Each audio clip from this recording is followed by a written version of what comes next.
Alright, so welcome back dito sa ating channel dito sa Bobs TV. Nako, eto mga babayan, no, pag-usapan natin. Meron pong sinabi etong si Senator Robin Padilla, mga babayan, na kung saan ay posible pong ikapahamak ng dating Pangulong Duterte. Nako po, ano nga ba itong kanyang sinabi? Yan po ang ating alamin at pag-uusapan. Pero syempre, bago ang lahat, please don't forget to subscribe, like, share at comment dyan sa comment section.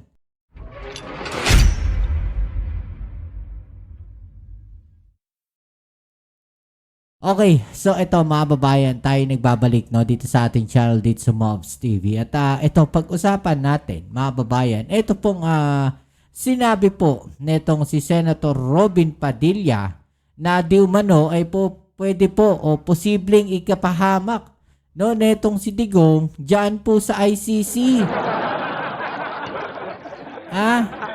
Nako, yare mga babayan, dahil nga po dito sa kanyang sinabi na to, no, mas napatunayan nila no na fit po at meron pong impluwensya pa sa politika. Ito pong si dating Pangulong Rodrigo Duterte. So ito po 'yung sinabi niya mga kababayan, no. Senador Padilla kung tatakbong Vice President. Ito po ay sa interview, no, kapag utos ni Digong, walang pwedeng mag-utos sa akin kahit sino, si Digong lang, no, sabi niya mga kababayan.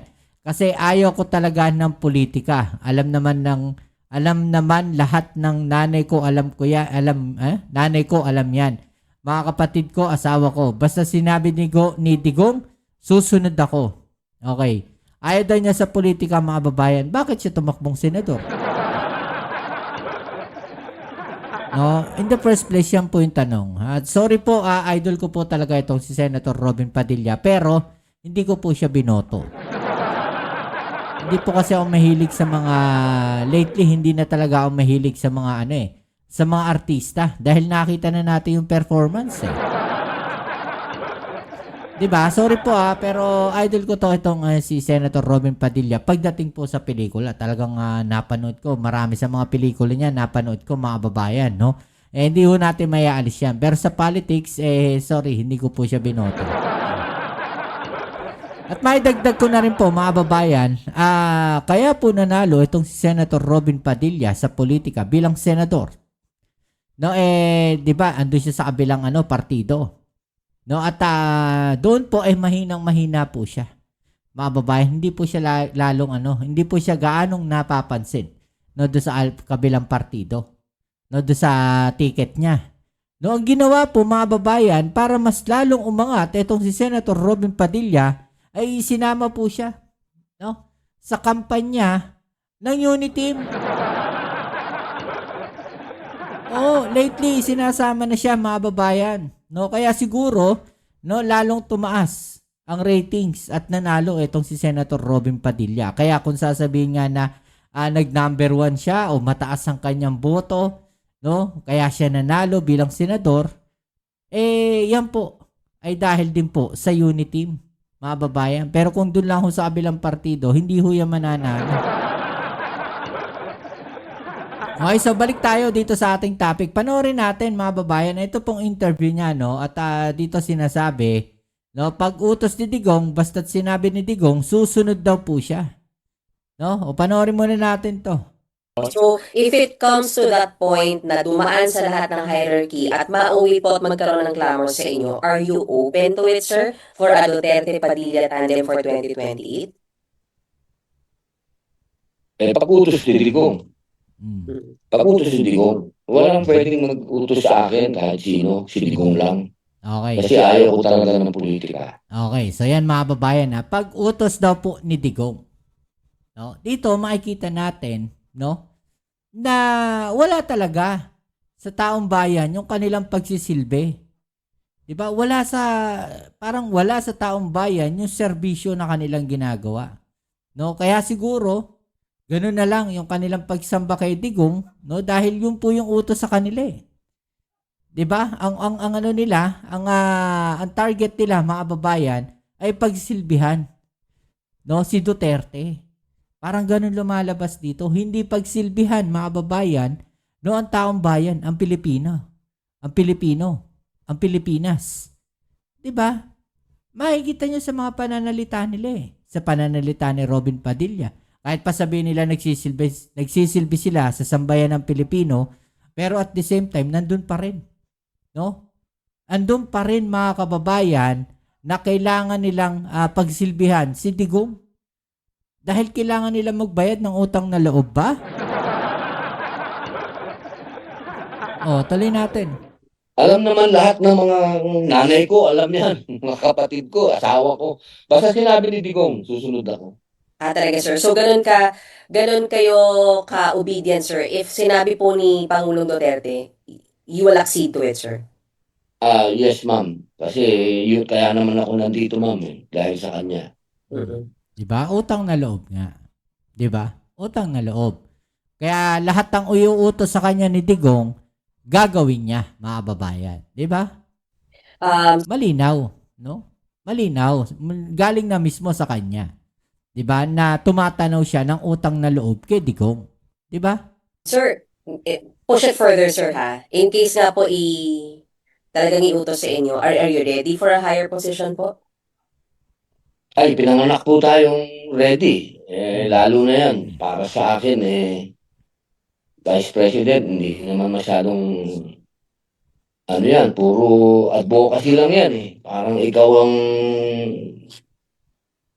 spare tire. Diba? Kaya yan. Wow, kayang-kaya daw niya maging vice presidente, mga babayan. Isa naman ako ang paniwala naman ng Duterte, isa ako doon. Ako ay, kung ano kasi para sa akin, ideology kasi ang Duterte No. Hindi naman yan personal lang Hindi yan si Nako. Digong. Ang Duterte kasi ideology yan Nako. Pagbabago, yun talaga. Nako. And, sir, Delikado yan, mga babayan. Sobra na yung ideology nila. To the point na sinasamba na talaga nila, mga babayan. Di ba? Parang ganun lumalabas dito. Masama po yan, no? Masama po yung ganyan. in case lang po maiba, kung sakaling iba ang maging katandem ni VP Sara, ano pong nakikita ninyong magiging role nyo sa 2028 elections? Will you be actively campaigning for VP Sara? Kayo po ba yung magiging campaign manager? Do you see yourself that active, sir, for campaigning po? Oo. Buong pamilya ko naman, nag-umpisa naman yan. So, Kakanta siya, mga babayan. Hindi, kasi yun yung ginagawa niya sa kampanya mga babayan no? Kumakanta siya, nagpapakit siya, kaway-kaway sa bintana, ganun. Nakita ko yan, honestly. Ando kasi ako sa mga kampanya po ng Unity, mga babayan, no? Kaya nakakapagtampo, wala ako sa PCO Joke lang. No, hindi, honestly, no? Isa kami po sa mga kasama ng ating Pangulo during campaign period. No, nangangampanya po kami, kasama kami no doon sa campaign po ni PBBM. Bago ako naging vlogger no ng administration, mga babayan. Kasama po kami no sa mga lahat, no especially dito sa Metro Manila. Lahat po ng campaign dito kasama kami, mga babayan. Right? So ito, no bakit nga ba muntik ipahamak? No, bakit ipapahamak o mapapahamak etong si Digong dahil po dito sa sinabi ni Robin Padilla. Ito po yan. Sabi po ni Llamas, by saying that he respects the party authority and decision of Digong, he effectively argued why he should not be granted interim release and why he is fit for trial. No, mga babayan. Kasi, lumalabas dito, mga babayan, na may political power pa rin si Duterte. No, kaya hindi siya po pwedeng mag-grant ng interim release. Kasi sinabi ni Robin Padilla, di ba? Na kapag ang utos po ay galing kay Digong na tumakbo siyang vice president, mga babayan, no? Automatic, alam ni Digong kung ano yung kanyang ginagawa. Diba kasi sabi nga nila no, hindi na nakakaalala si Digong, 'di ba? Wala na raw silang impluwensya no sa politika, mga babayan. No, pero no, sabi nga dito ni Robin, kung magsasabi po si Digong na tumakbo siya bilang Vice President ni Sara Duterte, gagawin daw niya. So, ibig sabihin nun, mga babayan, no? Pag ginawa po ni Robin na siya ay tumakbong Vice President, ibig sabihin, may basbas po ni Digong yan. Diba? Oh, ito pa isa, mga babayan, no? Pangit kasi ng pangalan nito, Padildo daw, ito. Pag-usapan natin yun sa next topic natin, mga babayan. Ito pa isa. No, alam nyo, hindi ko maintindihan ng pag-iisip din ito ni Attorney Jimmy Bondoc, mga babayan. No, kasi kung si Sara Duterte sinasabi nila, mga babayan, no, ng mga detractors nga nitong si Sara Duterte na walang alam. No, itong si Sara Duterte bilang maging pangulo ng ating bansa. Tapos si Robin Padilla, ganun ang bukang bibig, no, na parang puro advocacy lang daw ang Vice President, spare tire lang daw. So ano aasahan natin? Pagka yung dalawa na yan, naging tandem. No? Ano aasahan natin pag yung dalawang yan naging tandem? Pangalan pa lang, ang baho na. Mahalay na, mga babayan. Tandem pangalan pa lang nila, mahalay na yung pangalan. No? Pag si Sara at si Amy daw, ang tandem nila, dumi, mabaho, mabantot. No, ito, pagka daw si Robin at saka si Sara daw ang nagtandem, Team Padildo daw. Grabe, ang pangit talaga ng mga tandem ng mga pangalan nila. No? Padildo. Tapos kay Amy, dumi. Oh? Diba? So ito, panoorin natin sinasabi nito ni Jimmy Bondoc na may parang parang ipinupush nila. No, si Robin Padilla maging Vice President. Parang tinitignan nila, mga babayan. No, na pwede raw si Robin Vice President. Wala na, desperado na itong mga DDS na to, mga babayan. Hindi na nakakapag-isip na maayos itong mga to. Sobrang sobrang malabo na. No, parang tinta na ng pusit yung mag-isip itong mga to.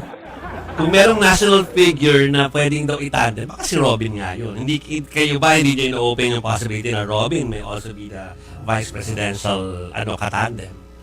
Yeah. I mean, right now, loyalty is the most precious commodity, no? And Robin has exhibited that. Okay, so ang tanong dito, loyalty saan? Mga babae.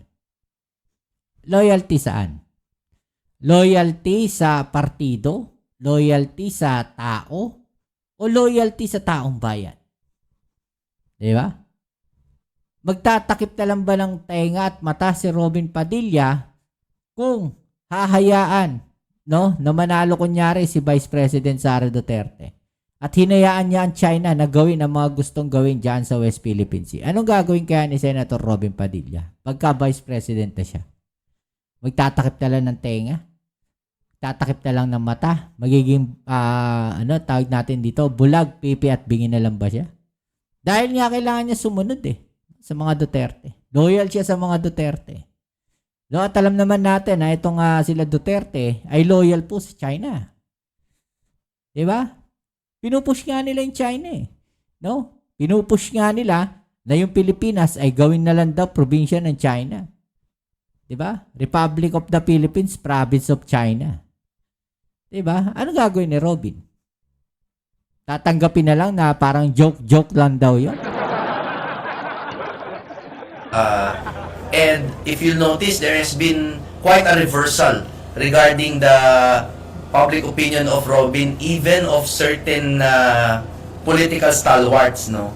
Kasi right now, nakita na po natin na importante naman po talaga ang edukasyon. Pero makikita rin po natin talaga yung power ng sinseridad at yung talagang willingness to fight even for the uncomfortable issues, no? He has taken on very sensitive issues such as gender issues and divorce, constitutional change.